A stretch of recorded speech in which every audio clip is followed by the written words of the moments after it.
Oh, is this thing working? The Witcher, written by Andrzej Sapkowski and read by Peter Kenny. So, The Witcher, the first two short story collections, which are The Last Wish and The Sword of Destiny. I'll go into a bit of what I know about The Witcher before I get into the actual review. I played the video game for a little bit, The Witcher 3, and I watched a couple episodes of the Netflix series before I started reading, but I didn't really feel engaged with either. I stopped playing the game after a couple hours in, 2-3 hours in. I actually only watched the first episode of the show, I think, and I was like, I feel like I could really get something out of the books. I wasn't a big reader at all when I first read this. I'd read about one book that year, I think, and then I picked up The Last Wish, and I absolutely fell in love with The Last Wish. It was a good read generally. There was one short story I didn't like, I think. I've got my notes here, but I'll get into it. And I've carried on enjoying it. I know who Geralt is. He's kind of a big thing in pop culture now. I think he's in one of the Soul Calibur games. He's gets around, and he's Henry Cavill. I knew that Ciri and Yennefer were people. I didn't know quite how big they become. Currently, I've just finished Time of Contempt, which is the fourth overall book and the second main series book. I'm just going to cover the first two short story collections in this book and then do separate videos for the novels, because these can kind of lump together as sort of one overarching thing, whereas the books should probably be discussed separately. So I'm just going to go straight into the reviews here now. The Witcher. You can see some of their hints of things to come in this story. I thought it was quite good. I liked Geralt coming into town, basically doing like the Western style bar fight brawl thing, and basically like slaughtering a group of people in a bar as one of Geralt's moves. I think he does that at the start of The Witcher 3, if I remember properly. Or maybe it's a choice-based thing and you didn't have to do that, but I just did. I really enjoyed following this basically monster hunter character who's supposed to have this neutral view on the world, and just little hints about his character. And he's very stone hardy in this first story. It's later on where you start to find out more about him as a person, but I didn't actually like following him at first for a while, because I really like characters with such big personality. I just finished the Wheel of Time books, and pretty much every character in that is so full of personality and difference to each other. I know some people think a lot of the characters feel the same in Wheel of Time, but that's for a completely other video. So at first, this story alone, I didn't really like. Geralt as a person, I enjoyed following him purely because the nature of who he is means you get to world build a lot around him. And I think that's why he's such a great character to follow with the series going forth. But I actually re-listened to this short story today. I read this book at the start of last year, the whole book, and then I actually read all of The Wheel of Time and then read Sword of Destiny. I don't know why I did that, but I feel like reading Wheel of Time really gave me a big crash course in hunkering down, sitting and finishing a fantasy book. I finished Sword of Destiny in 2 days, I think. Granted, I was listening to it mostly.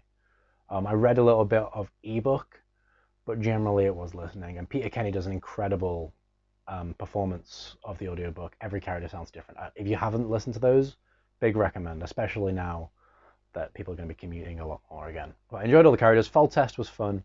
He's a bit weird. He's got something, you can tell something's a bit off with him, and obviously, something's a bit off with whoever's going to shag their sister.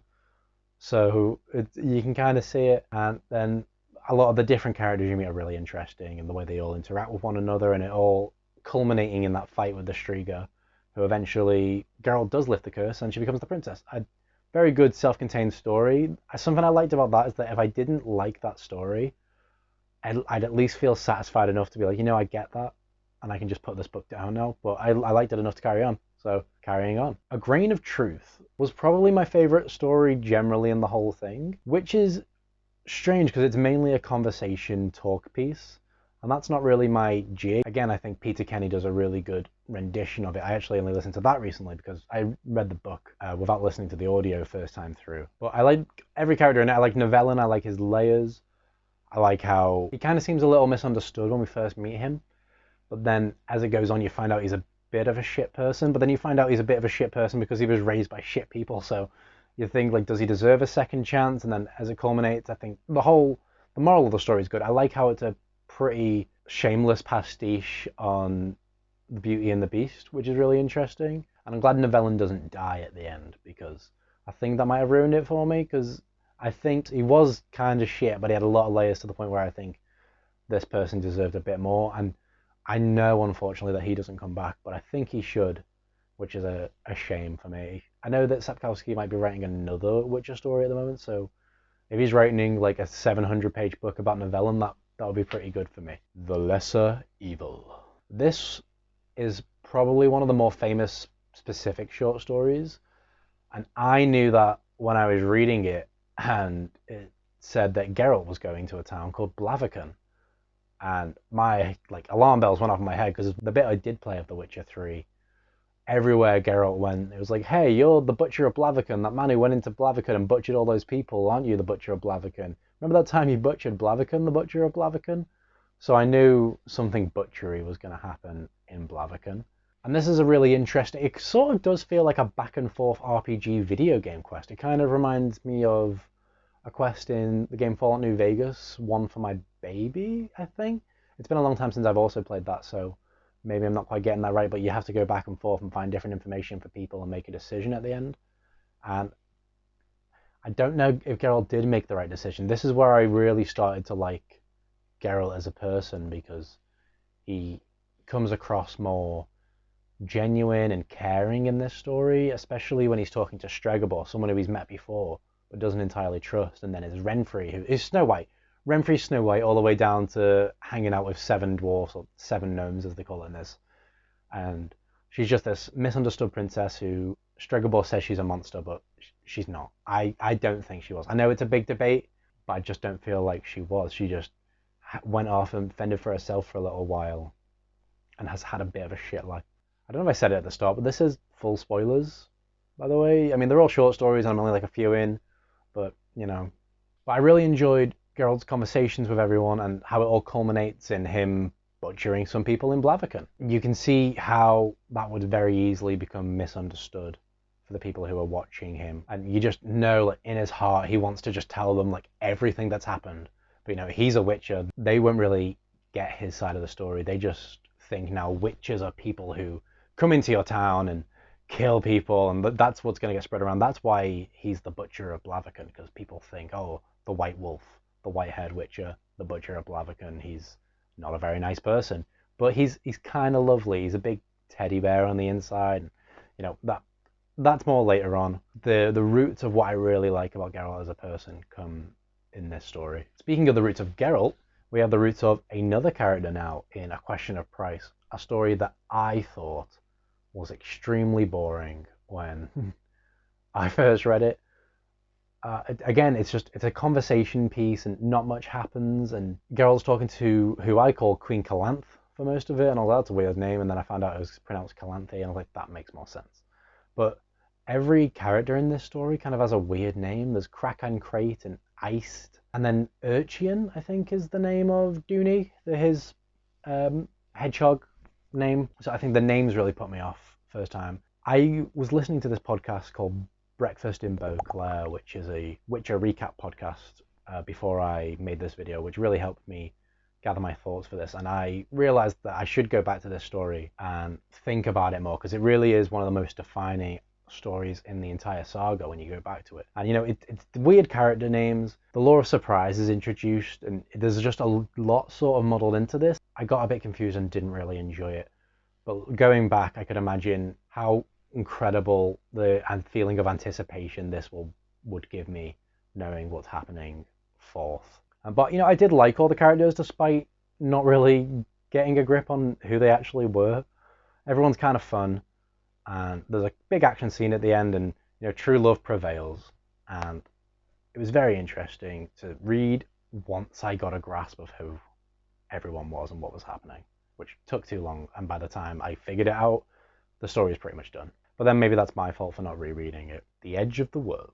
Pretty good. I was looking forward to meeting Dandelion, or Dandelion as he's called in some of the audiobooks, but it's Dandelion. And I just love the way he's just this constant pest that's following Geralt around everywhere he goes. And it really is Freya Allen, who plays Ciri in the Netflix show, said that it really reminds her of Shrek and Donkey.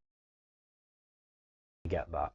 and I think their dynamic is really funny, interesting, sort of new as well for Geralt, because he kind of likes having someone around, but he doesn't necessarily like Dandelion as a person, so it's quite an interesting turn of events as it goes on. I actually like their dynamic more than I like the story. I know the stuff with the elves is probably a big setup thing, and then there was that girl who ended up being a god or something. It was decent, and all I could think when the elf broke Dandelion's lute was the Toss a Coin to Your Witcher song. I was like, when I get to this episode, this is when he's gonna write that song. So eventually when I got to that episode of the show, I was like, okay, yeah, I was right.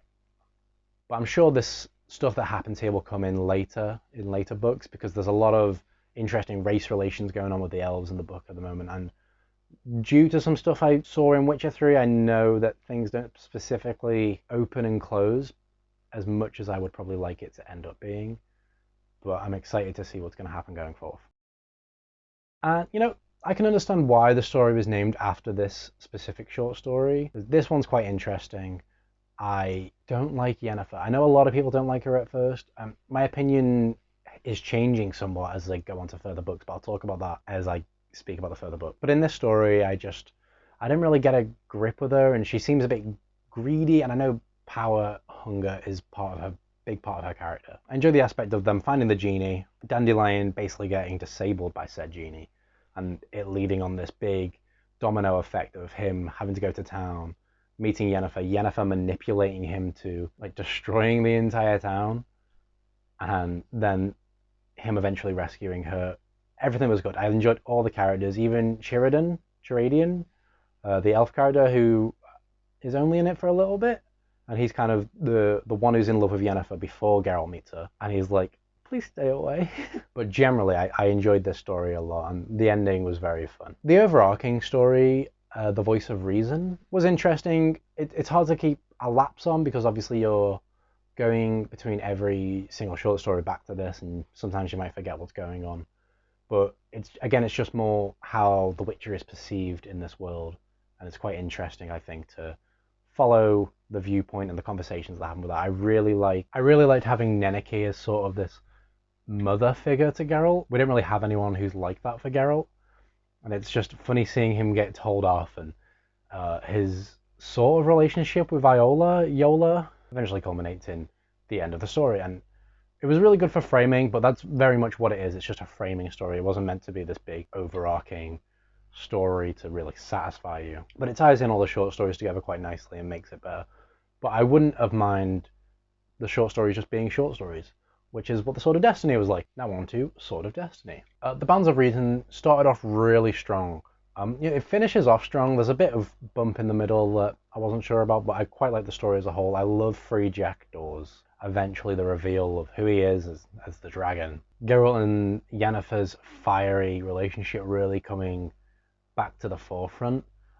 This is, again, where I start to dislike Yennefer a bit more. But, she has her reasons, Geralt has his, and I also dislike some of the things Geralt says to her. They really do have this tempestuous, chaotic relationship that is interesting to follow, but I kind of don't think they belong together. But I'm sure that my viewpoint will change on that. Sir Ike got what he deserved. I hated him. He was just this overzealous prick, and I'm glad I'm glad the dragon kicked the shit out of Ike and the Reavers. It ends with a good bit of advice. Generally, it's good. I was a bit like, this dragon can turn into a human, what? But, it was good. It was fine. Fantasy world, except it just magic. Once someone says to you magic, you kind of got, unless rules have been previously established where that shouldn't be an answer, you should just go with the fact that magic is the answer. I think something I don't really like about Yennefer, especially, I think it's introduced in this story, is that one of her main driving forces as a character is that she can't have children. And I know it's a genuine thing that would depress someone of Yennefer's personality, but I think mainly because I wasn't too on board with her as a character, I didn't like this motivation for her specifically. So that just kind of led to a general dislike of Yennefer, I think, in my head. And speaking of general dislike, a Shard of Ice is a good story, but really pissed me off. I I hate Istrith. He's just a snobby prick, and Yennefer's obsessed with him. This story really gave me like a bad taste in my mouth. Because this whole story pretty much is Geralt just hating every second of his fucking life in this town. And eventually he finds out Yennefer's cheating on him. She hasn't made a choice between him and this fucking dork. I don't like Istrith at all. I know he'll probably come back and whatever. Just the cheek, the gall, and the way he thinks he could beat Geralt. I mean, he might be able to. He's a mage. I'm proud of Geralt for taking the higher ground and not kicking his teeth in, because he should have. But in the end, I wasn't too fond of it in general. I think this may be my least favourite short story in this collection, which then leads on to probably the one that confused me the most. Eternal Flame was kind of this financial comedy out of nowhere. It's fun, it's really interesting. I didn't really keep track of the numbers, because that's not really my jig. But it was just this back and forth aspect of it was quite funny, and it really, like, especially after A Shard of Ice and before A Little Sacrifice, this is just really weird where it is. I liked all the characters. I loved being in the city of Novigrad. That was good fun. But it just, again, it really came out of nowhere. I guess I had a great time with it. But the story of the mimic and the whole, like, the gaining money and losing money, like, so rapidly, it was quite hilarious. And I would say generally I enjoyed it. And then going on from like quite a hearty, happy little story, we go to a heartbreaking, depressing story which has stuck with me every day since I've read it. A Little Sacrifice kind of comes out of nowhere, especially towards the end. It starts off with Geralt translating for this mermaid who wants a relationship with this mayor and this duke, and back and forth. I really wasn't quite interested in that storyline. It comes back at the end. The mermaid lady, she comes into it in the middle, but I think the meat of the story really is Geralt's sort of not relationship with Essie Davin, Little Eye, and just the way they meet each other and get along, and he kind of has to not love her. She falls in love with him. I didn't like the insta love at first, because, you know, some things have left me with a bad taste when it comes to insta love, and basically having no development of characters before they actually fall in love. But I really warmed up to Essie quite quickly, and generally ended up enjoying this story as a whole. I like the fight with like the Atlantean mermaid man at the end, which was interesting, fun. It's nice to find basically a whole different species. And then, you know, at the end the mermaid gets legs and everyone's happy, except for me, because at that ending scene when Geralt and Essie like make love and like consummate their non-existent relationship, and Dandelion kind of feels really like heartfelt about it and happy for the pair of them, and then it's revealed that he buried Essie like 12 years later, after she died from the plague. And like I was listening to that while I was on a walk, and I had to like stop because I could feel myself balling up, and I was like, I'm not gonna like start crying on just a normal walk on a sunny day with people around me because of a Witcher story. So I just took a minute and I was like, whoa. So I think that was probably one of my more preferred stories as it goes. Then we go on to the title story, The Sword of Destiny.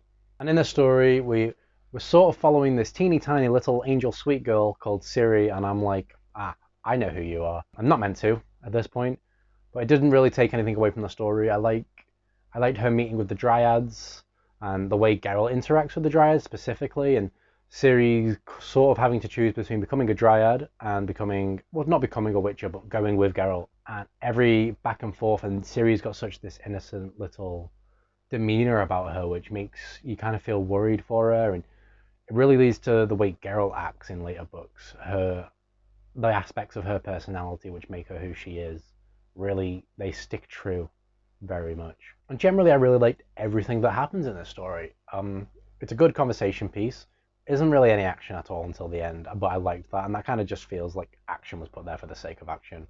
And it broke my heart when Geralt left Ciri there, and I was kind of like, is there a reason for this? Because I know they're gonna meet back up again. And then we get to Something More, which is fantastic. Something More is kind of like a short story collection within itself, within its own short story, if that makes sense. Most of the story takes place from Geralt's point of view, as he's like on a cart with a man taking him back to his house to heal him. And Geralt's sort of having memories and dreams, and it's sort of hard to tell which one's which, and it's quite interesting getting to know who he is as a person more, and his relationship with Calanthe as Ciri was growing up. And the stuff about Yennefer at the Battle of Sodden, and he's relieved to find out that Yennefer didn't die. I'm not so relieved. I know he loves her, but I don't. But when it all culminates to that ending, and he gets to the farm, and he's invoked the law of surprise, I think, to the farmer who saved, because he saved the farmer's life. So the farmer's like, can I repay you somehow? And he says, just give me that which you already have, but do not know. The law of surprise words. And the farmer basically tries to say, like, oh, my boy can be a witcher, but he doesn't really know what it takes to be a witcher, so you probably don't want your son to be a witcher. But I like that Geralt does invoke the law of surprise, and the thing that is the surprise for the farmer when he gets home is Ciri. And that just, I felt like cheering when they saw each other. And I think they hugged. Might have just been in my head that they hugged, but I imagine he got down on his knee and she jumped up into his arms, and then he's like, come on, let's go to this big scary castle and you can become a witcher. And generally it was a great heartfelt moment that I really enjoyed being a part of, which, what else can I ask for from the end of a short story collection? I have already read Blood of Elves and Time of Content. I'm going to be filming a video on those now. If not, then sometime soon. But thank you for watching this video. Thank you for joining me on my Witcher journey. Please like and subscribe so I know that people want more of these. I'm definitely going to try and make one now for every book coming, and then I'm actually going to read the book that's set between The Last Wish and this. I can't remember what it's called. It's the very latest book that Sapkowski wrote. It's going to be there. It's going to be on the screen because I don't want to Google it. I'm now going to go have a lot of water. I've finished like 2 cans of Coke during this video, and I realized that I probably should have had some water if I was talking for this long. Anyway, thank you very much, and please join me again for my review on The Time of Contempt.